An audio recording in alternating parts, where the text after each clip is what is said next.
Hi friends, welcome back to my channel. আজি মই আপোনালোকৰ মাজলৈ এটা নতুন ভিডিও লৈ আহিছো কেনেদৰে 2 মিটাৰ ফেব্ৰিকেৰে কুৰ্তি বনাব পাৰি স্টেপ বাই স্টেপ দেখুৱাবলৈ লৈছো। এতিয়া প্ৰথমতে হিপ মেজাৰমেন্টটো কৰি লম।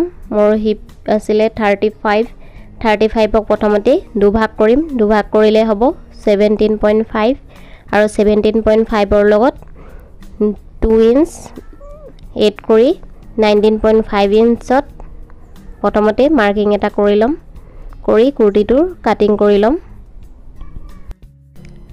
2 इंच लुजिंगर कारणे एड करी मैं 19.5 त मार्किंग करी एटा काटिंग करि लैसु। एक्स्ट्रा कापोरखिनि साइड करि लैसु आरो पाছত एखिनि स्लीव्स काटिंगर कारणे व्यवहार करा हबो।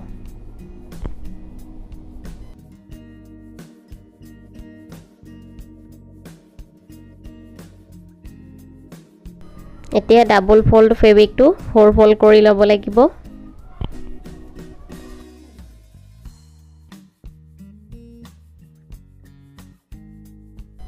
দেখিব পাৰিছে মই কুৰ্তীটো 4 ফোল্ড কৰি লৈছো। এ ডাবল ফোল্ড হৈ আছে আৰু 3 4 ফোল্ড কৰি ল'ব লাগিব। এতিয়া ফেব্ৰিকটোৰ ওপৰ সাইডত এটা ষ্ট্ৰেট লাইন ড্ৰ কৰি লম। এতিয়া লেন্থৰ মেজাৰমেন্ট কৰি ল'ব লাগিব আৰু মই কুৰ্তি লেন্থটো লম 39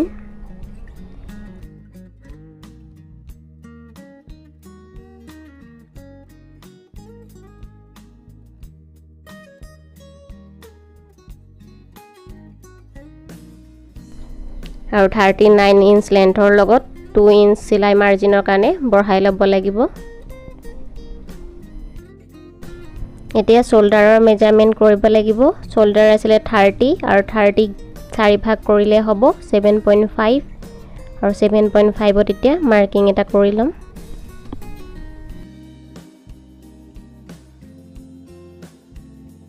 এতিয়া আৰ্মহলৰ মেজাৰমেন্ট কৰিব লাগিব। আৰ্মহল শোল্ডাৰৰ মতে ল'ব লাগিব। শোল্ডাৰ আছিল মোৰ 7.5 আৰু আৰ্মহলো 7.5 ল'ব লাগিব। এতিয়া এটা মাৰ্কিংৰ পৰা আনটো মাৰ্কিংলে ষ্ট্ৰেট লাইন ড্ৰ কৰি ল'ব লাগিব।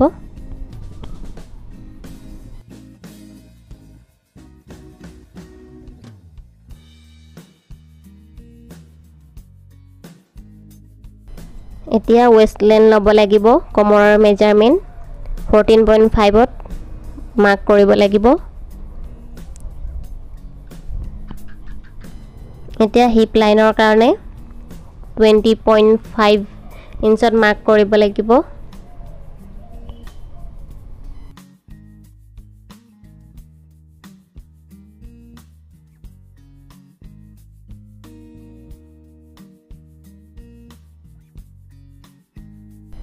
এতিয়া চেষ্টৰ মেজাৰমেন্ট কৰিব লাগিব।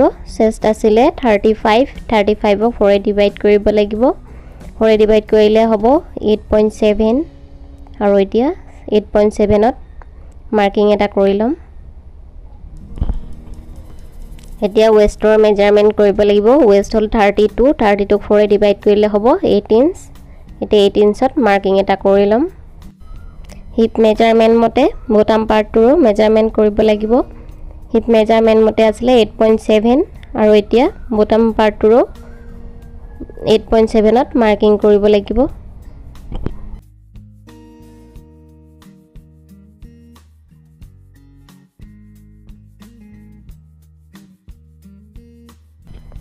এতিয়া point to point straight line কিটা ড্ৰ কৰি লম।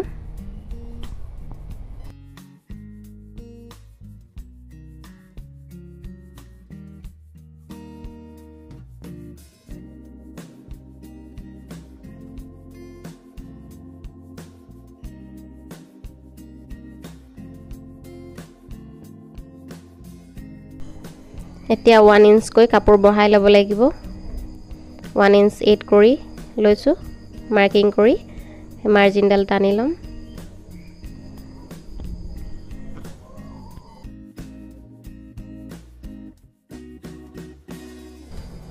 এতিয়া আৰ্মহলৰ শেপ দিব লাগিব। বেক আৰ্মহলতকৈ ফ্ৰণ্ট আৰ্মহলটো হাফ ইঞ্চ ডাউন কৰি দিব লাগিব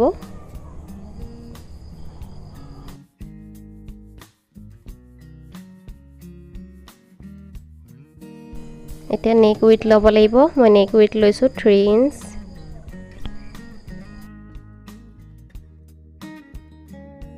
আৰু হাফ ইঞ্চ শোল্ডাৰ ডাউন কৰিব লাগিব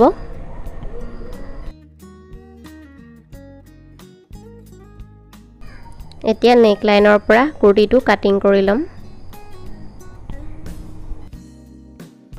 যিসকল ভিউৱাৰে মোৰ ভিডিঅ'টো চাই আছে সেইসকলে ভিডিঅ'টোত এটা লাইক কৰিবলৈ নাপাহৰিব লগতে যিসকলে মোৰ চেনেলটো সাবস্ক্ৰাইব কৰা নাই সেইসকলে মোৰ চেনেলটো সাবস্ক্ৰাইব কৰিবলৈ নাপাহৰিব আৰু লগতে থকা বেল আইকনটো ক্লিক কৰি ল'ব যাতে মোৰ ভিডিঅ'ৰ নটিফিকেশনসমূহ আপোনালোকে পাই থাকে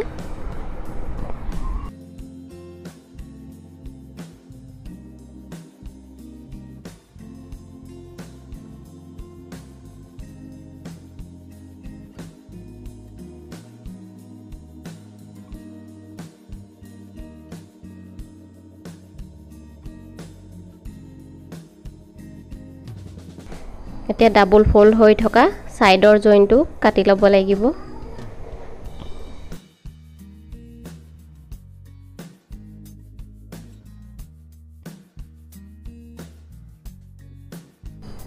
এতিয়া চেণ্টাৰত সৰু সৰু কাট লগাই ল'ম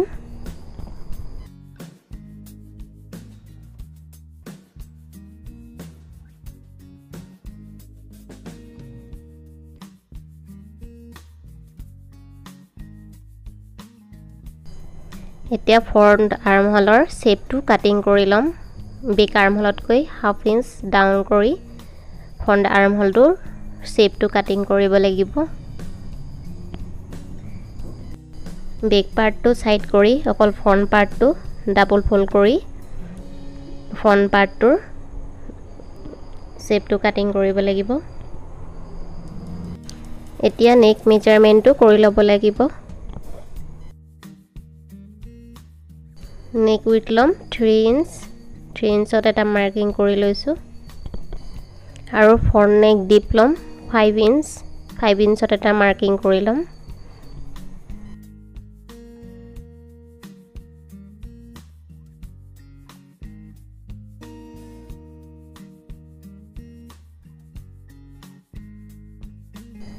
এতিয়া নেকত ৰাউন্ড শেপ দি ল'ব লাগিব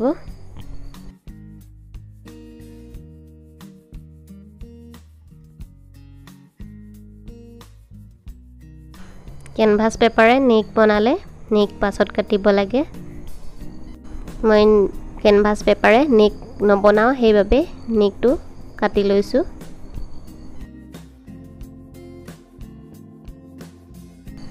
এতিয়া বেক নেকটোৰ মেজাৰমেন্ট কৰি ল'ব লাগিব বেক পাৰ্টটো লৈ লৈছো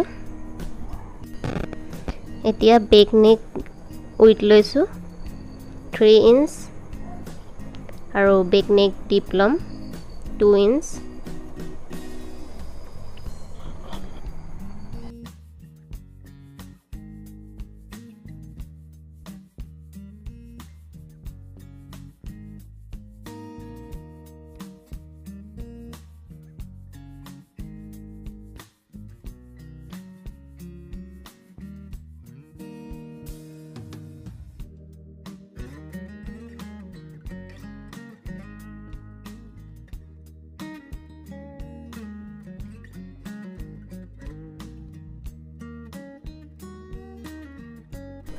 এতিয়া কুৰ্তিৰ বেক পাৰ্ট আৰু ফ্ৰণ্ট পাৰ্ট দুইটা পাৰ্টৰে কাটিং কমপ্লিট হ'ল এটো বেক পাৰ্টটো আৰু ফ্ৰণ্ট পাৰ্টটো দেখুৱাই দিছো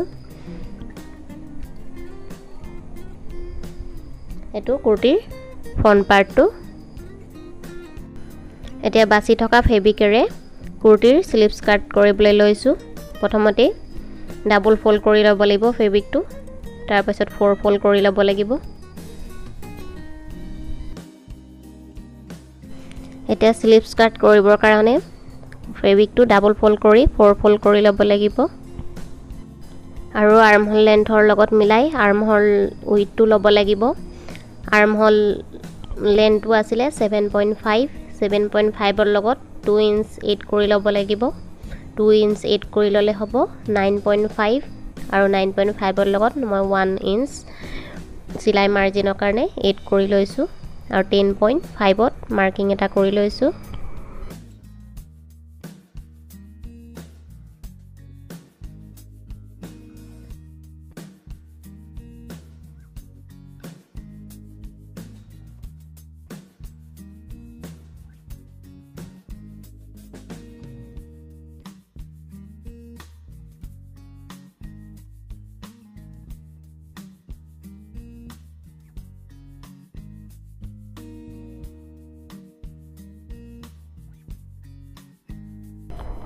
প্ৰথমতে ষ্ট্ৰেট লাইন এটা ড্ৰ কৰি লৈছো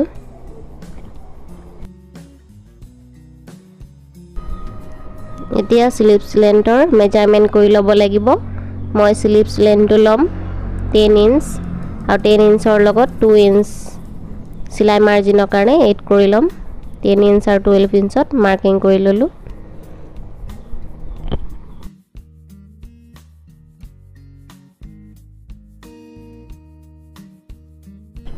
এতিয়া আৰ্মহল উইডটোৰ মেজাৰমেন্ট কৰি লম আৰ্মহল লেন্থটোৰ মতে আৰ্মহল উইডটো ল'ব লাগিব আৰ্মহল লেন্থটো আছিল 7.5 আৰু এতিয়া আৰ্মহল উইডটো ল'ব লাগিব 7.5 আৰু 7.5 ৰ লগত 2 ইঞ্চ বঢ়াই ল'ব লাগিব 2 ইঞ্চ বঢ়াই লৈ 9.5 ত এটা মাৰ্কিং কৰি লৈছো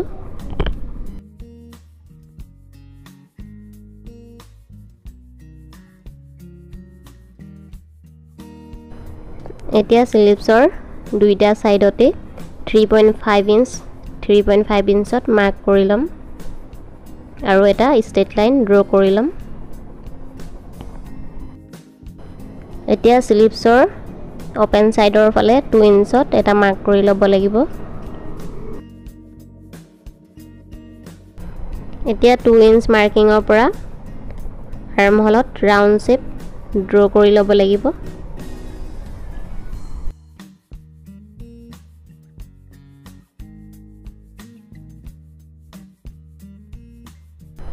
এতিয়া স্লিপছ বুটাম পাৰ্টটোত 9 ইঞ্চত মাৰ্কিং এটা কৰি লম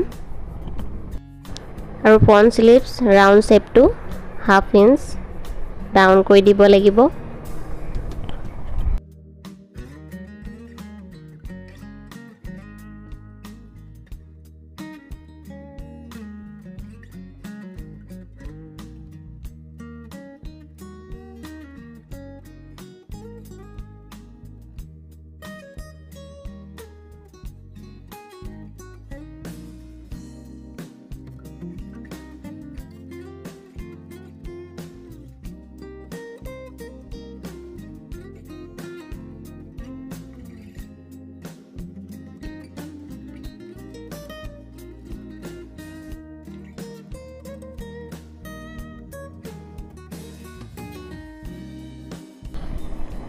এতিয়া ফ্ৰন্ট স্লিপছৰ ৰাউন্ড শেপটো কাটিং কৰি লৈছো স্লিপছৰ বেক পাৰ্ট দুটা একে সাইডে মুখ কৰি ৰাখিব লাগিব আৰু স্লিপছ পাৰ্টটো মেলি লৈ স্লিপছৰ ৰাউন্ড শেপটো ফ্ৰন্ট সাইডৰ ৰাউন্ড শেপটো কাটিং কৰিব লাগিব ভিডিওটো যদি অলপ হেল্পফুল হৈছে তেতিয়া হলে ভিডিওটোত লাইক এটা কৰিবলৈ নাপাহৰিব আৰু যি সকলে মোৰ চেনেলটো সাবস্ক্ৰাইব কৰা নাই সেই সকলে চেনেলটো সাবস্ক্ৰাইব কৰি ল'ব আৰু লগতে থকা বেল আইকনটো ক্লিক কৰি ল'ব যাতে মোৰ ভিডিওৰ নটিফিকেশন সমূহ আপোনালোকে পাই থাকে দেখিব পাৰিছে মোৰ কুৰ্টিৰ ফেব্ৰিকটো সম্পূৰ্ণ কাটিং কৰি হৈ গল এটো স্লিপছ পাৰ্টটো এটো কুৰ্টিৰ ফ্ৰন্ট পাৰ্টটো আৰু এটো কুৰ্টিৰ বেক পাৰ্টটো আজি ইমানতে সামৰণি মাৰিছো আৰু নেক্সট ভিডিওটো আপোনালোকে চাই ল'ব কুৰ্টি সিলাই ভিডিওটো ডেসক্ৰিপচন বক্সত মই লিংকটো দি থম ডেসক্ৰিপচন বক্সত গৈ আপোনালোকে লিংকটোত ক্লিক কৰি ভিডিওটো চাই ল'ব